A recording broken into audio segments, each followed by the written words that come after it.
like the speed of sound. We can keep on the ground. What's good, YouTube? Easy Now 1337 aka Snow, back again with another video, and today going to be something a little bit different. I'm going to try to explain the ending of Bioshock. So obviously in this video there's going to be a lot of spoilers towards what the ending is. If you haven't completed the game yet, please click away, enjoy the ending of the game because it's amazing and incredible and something you should experience without knowing a spoiler. And after you've finished watching it, or if you've already watched it, please, hopefully this video can somehow make clarity of the ending, because it is a complicated ending. What you're going to hear in this video is me giving an explanation of the theories. I'm going to try and break it down with pictorial evidence and aids, and then the last thing we're going to talk about is how Rapture correlates and parallels with the Bioshock Infinite world, and what I think Bioshock 1 was based around and what Rapture is. So let's get into the explanation anyway. Obviously, Bioshock Infinite is based around a multiverse theory. Now, a multiverse theory is that every decision a person makes has multiple outcomes. And for every outcome, a world is created based on that choice.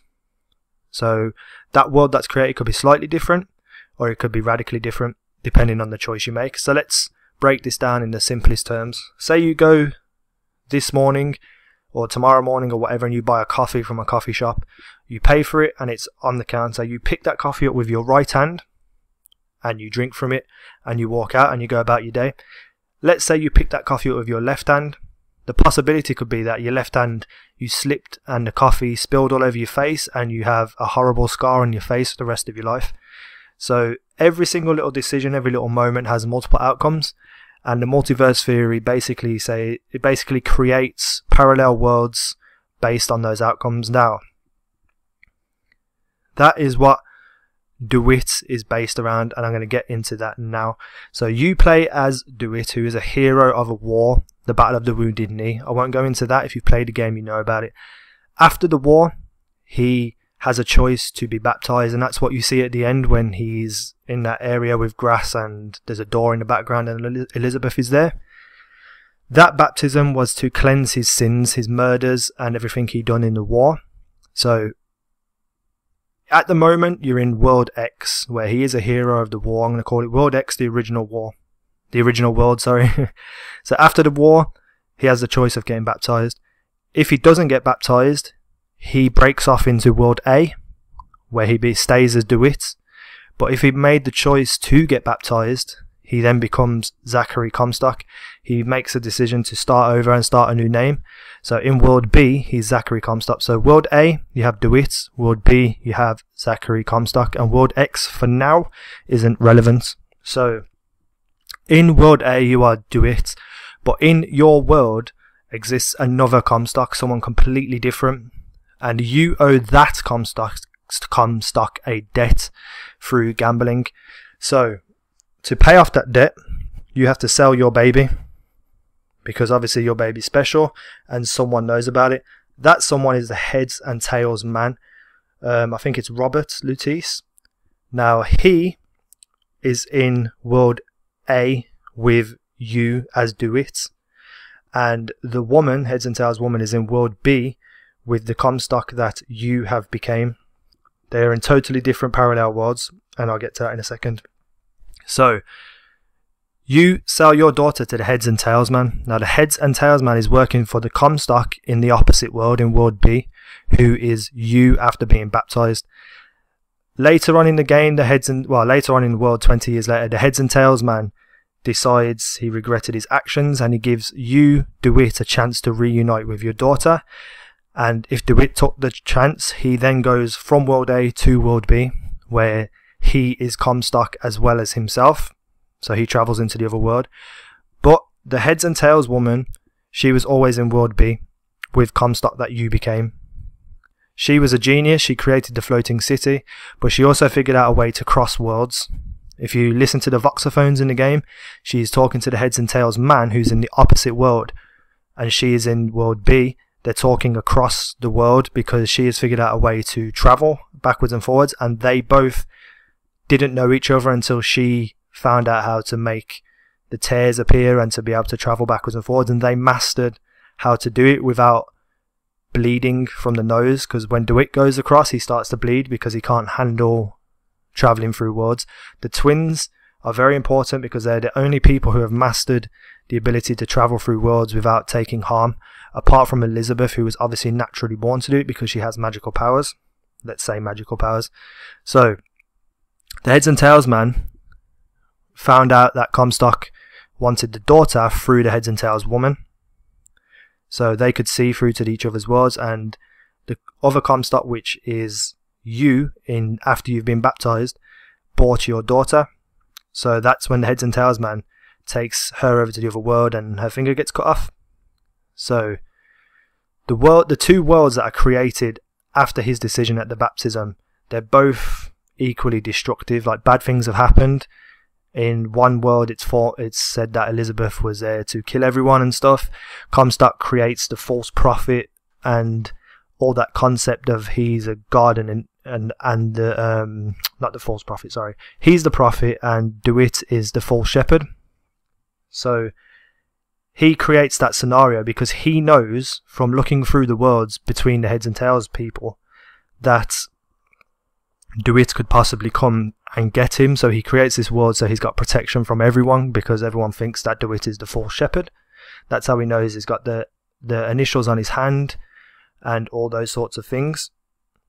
So for either world, or the multiple worlds that spawn from the decision he made, for that to end, he has to die before he gets baptized. So with Elizabeth opening up the tears, they go back to the point in time before he got baptized, and the Elizabeths kill him and he dies, and then all the Elizabeths disappear.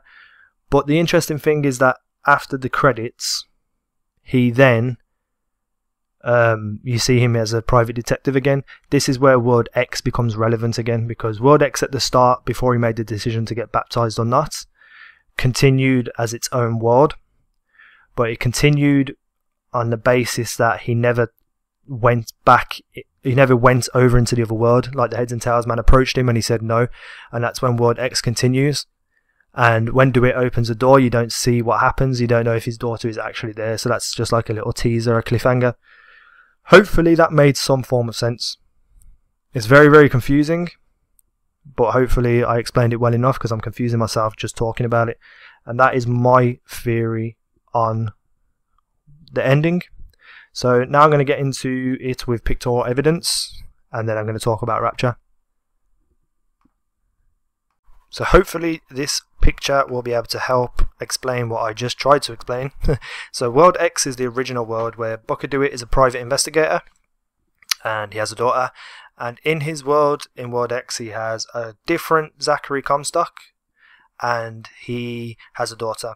And at the Battle of Wounded Knee, I won't explain that, as I said, you know that if you've listened to the story, he then becomes a hero, and that is where the first decision is made.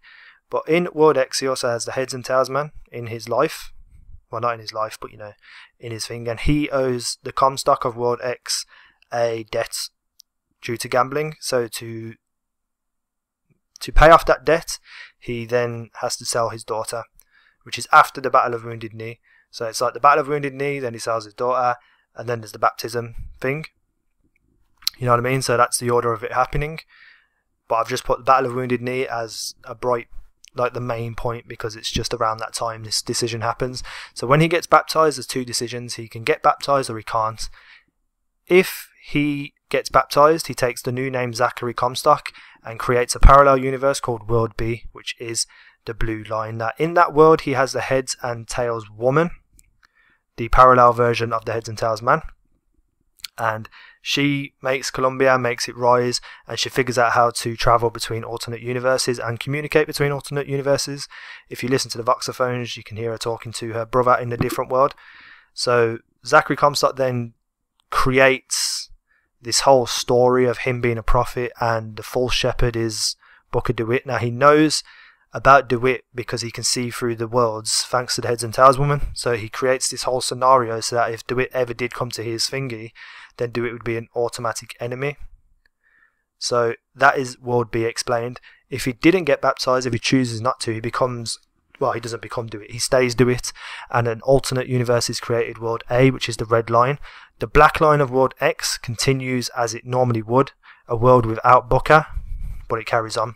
So, in World A, when he stays as DeWitt, he sells his daughter, and then he becomes a hateful man. He hates himself, and he brands himself AD, and while he's doing all this stuff and hating himself, the Zachary Comstock from World B is watching him and learning about him and creating his world. So when it comes to 20 years later, I think it's 20 years, the actual time frame, the heads and tails man regrets what he done by selling the daughter. So he goes to World A, or he's already in World A, and he creates a pathway to World B for DeWitt to go over and be reunited with his daughter, who is now in World B as Elizabeth, being tested on by Zachary Comstock, who is in fact her father, theoretically, but not really, because this is an alternate universe. It's just Zachary Comstock. In theory, you can look at it as he is Elizabeth's dad, but actually DeWitt is Elizabeth's dad, or Anna's dad. Obviously, when she went to the parallel universe, Zachary Comstock changed her name. Anyway, where I've put DeWitt chooses to go to World B, where the red line hits the blue line, that is the start of the game. Chronological order, when we see the start of the game at the lighthouse, that is the start of the game. So everything else then is all over the place. It goes back before the Battle of Wounded Knee, and that's just too many lines to draw on the screen. So World B continues with DeWitt in it. Now the dashed red line is the world continuing without DeWitt. World A, when DeWitt chooses to go to World B, that's the world continuing. There would also be another world created for him making the choice not to go, but that's irrelevant to the story, so I'm not going to include it. The straight lines at the end, worlds end due to DeWitt Comstock being drowned. That's where you find out that you are the same person, and them straight lines are actually back towards the Battle of Wounded Knee in timelines where he's being baptized. So the Elizabeths drown him, all the different Elizabeths from all different worlds drown him, and he dies. So those two worlds and other worlds disappear and reset, and then the World X continues like all that stuff never happened. So it goes back to DeWitt being a private investigator, the World X original world, but you don't know whether he has a daughter or not, because that's a cliffhanger they leave. So the reason why there's like 7 Elizabeths at the end is because at that baptism and at other times when DeWitt makes a big decision, other worlds would be created where there's other DeWitts and where there's other Elizabeths, but they're irrelevant to the actual storyline and will just confuse things. So these are the 2 main worlds that are created after the choice at the baptism. So hopefully that explains things a little bit easier with the pictures. And let's get on to my ideas of what Rapture is and what Bioshock 1 was based around. So, how is Rapture linked to the Bioshock Infinite world? Well, it's very simple. It's basically just another parallel universe where a decision was made or something happened and an outcome was created. Now, for me personally, I reckon, I mean, there's no proof of this, but I believe that Rapture is actually Columbia. When the woman figured out how to make a floating city, the Heads and Tails twin, she created it, but then obviously something went wrong and that city crashed to the ground and went underwater, and that's where Rapture was created, the world of Rapture. So instead of it working and the city's floating like you see in Bioshock Infinite, the alternate reality that was created on the basis as if it didn't work would be Rapture. And there's a lot of things in Rapture that and Bioshock Infinite world Columbia that match up, and I'm going to briefly go over them now. I haven't really researched it, it's just thoughts in my head.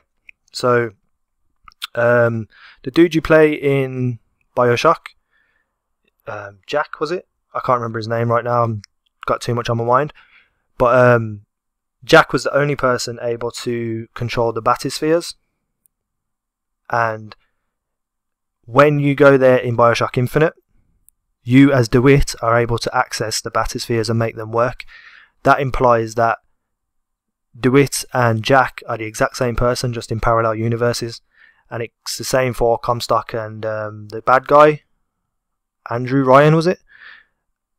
they're the same version of each other. They both created a world, a massive city, as a tribute to their own self, like who they are, and they're the best person in that world. So that's where the similarities come between them. So there's a lot of other things as well. Let's say the little sisters are obvious, well, to me, are obviously versions of Elizabeth. They all have magical powers, and if you look at how little sisters are dressed, it's very, very similar to the ending of the game, where Elizabeth has short hair and she's wearing the blue and white outfit. The little sisters have a very, very similar look. So in these alternate realities, or the one especially where Rapture is, the little sisters are fractures or different types of Elizabeth. And what is a Big Daddy, you ask? Well, the Big Daddy protects the little sisters. So the Songbird would be the alternate version of a Big Daddy. And it goes for many things, obviously plasmids and vigors. Same thing, special powers, magic powers. But they're different in each world, because obviously it's an alternate universe. Eve was the same as Salts. But there's also other things as well. That woman who was in Bioshock 1, who was a hero, is exactly the same as the black girl from Bioshock Infinite. I think her name's Daisy. She's like a person who's trying to be a hero and turn over the evil person, but then she eventually turns into like a maniac, like it gets too much for her, and then she goes against the protagonist, which is you as DeWitt, or in Bioshock 1 it is when you were Jack. So Daisy and the woman from Bioshock 1, I think it was a woman, or Fontaine, I think the name was. Yeah, I'm not sure, though. Loads of things going on in my head, but they're exactly the same person. And then you have the doctors, Dr. Latisse and Dr. can't remember his name in Bioshock 1, it's hard to pronounce. They study and know about the little sisters and Elizabeth the same way. So the doctors have similarities. Elizabeth looks exactly like one, just a bit older. So there's a lot of things that match up between the two worlds, and you don't really realise until you sit down and think about it. So for me, that is all it is. It's an alternate universe created by a decision that went wrong.